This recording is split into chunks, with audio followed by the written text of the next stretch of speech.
Hello and welcome to my garage, to my stained glass studio. I've been doing stained glass art for about 20 years now. I dabble in the art and really enjoy it. So I wanted to talk to you today about some of the tools that you would need to get started. When I first became interested in stained glass, it was because of the church windows, the intricate, beautiful designs of the glass. And then I took a small class in Texas at a stained glass studio, and they taught me how to make a small angel that day, and I came home and I was hooked. So I'll get started with the different tools and things you need to get started with stained glass. And if you have any questions, you can leave them in the comments below and I'd be happy to answer them. One of the first things you'll need to buy is glass. You can get them in big panels. This one actually started out about a 24 by 36 size panel. A beautiful blue glass. Or you can buy smaller panels of glass at Hobby Lobby or other art studios. You have types of glass that are opaque, meaning that when you look through them with the sunshine, you can't see much sun through them.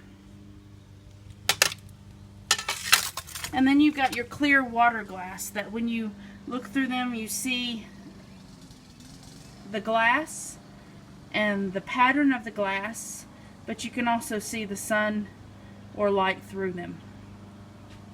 There are so many different color variations of glass you can get, and you just buy the color of glass based upon what project you're doing. Here we are at my little working area where I have a toolbox full of some tools and patterns, and I have my working space with all of my handheld tools, and then to the far side you can see the grinder sitting there. I will go over each of the tools with you. The first thing we're going to need is either a pencil grip cutter.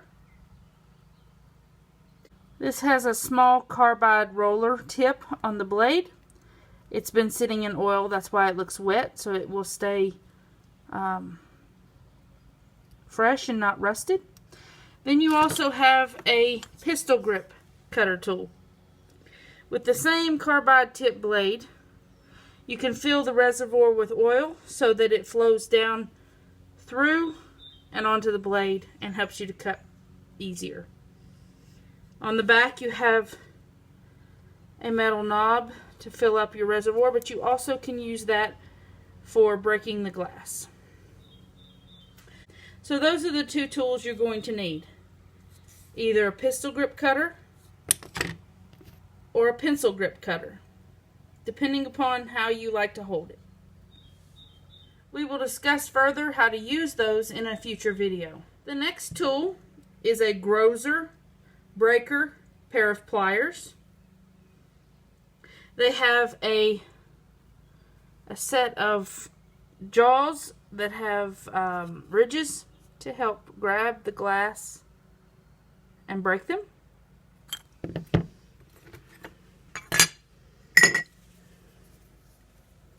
In order to use it,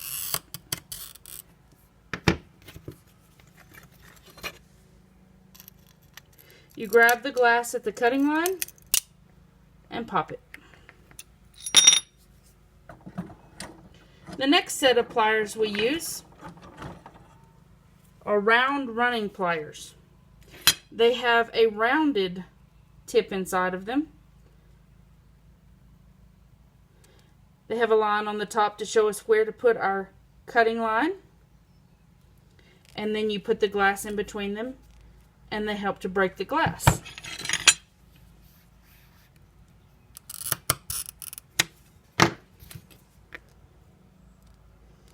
Glass on the cutting line, pop once you squeeze them.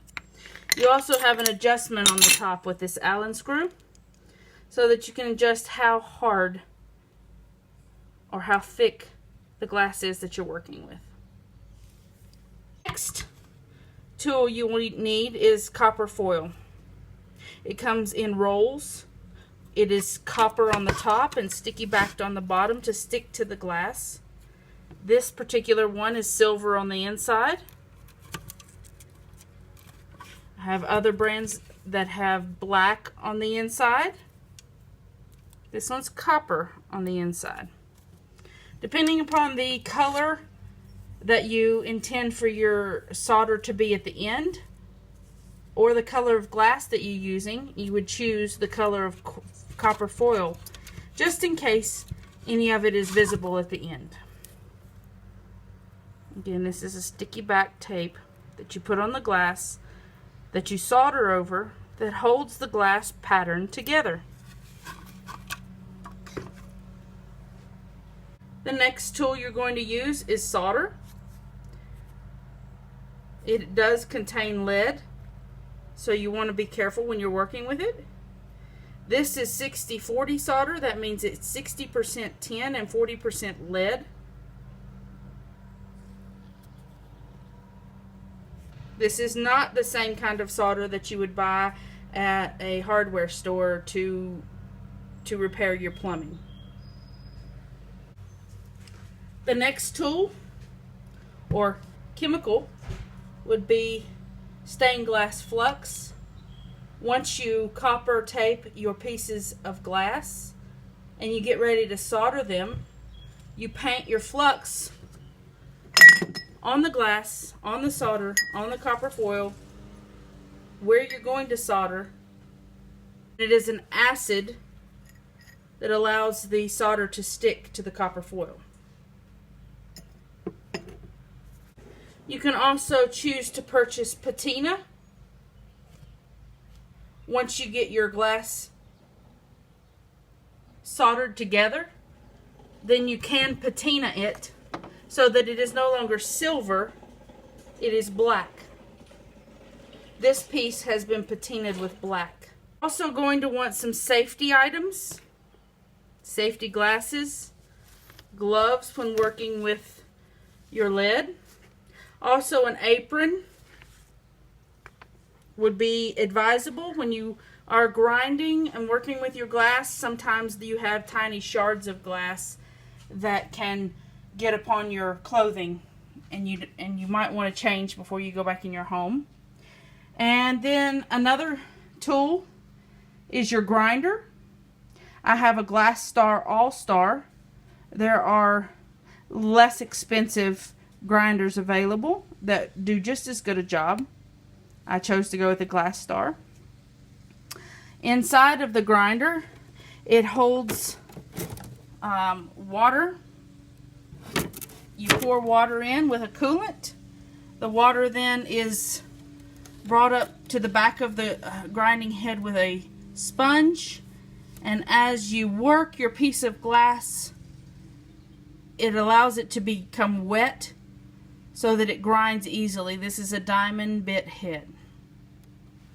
And our last piece of tool that we will require for stained glass is your soldering iron. You need a high temp soldering iron. This one has an adjustable temperature on it so that you can adjust it based upon how your solder is flowing.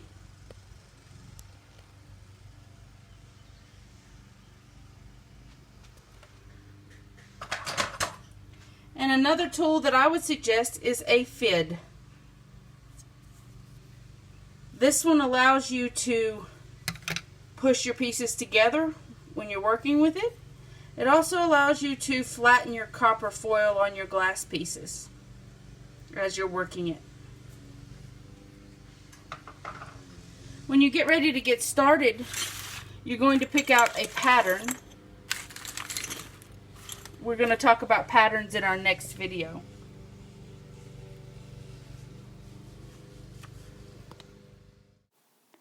Thank you for watching and taking the time to visit with me today.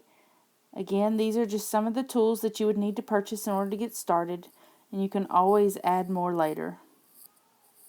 Please like and subscribe. And again, thank you.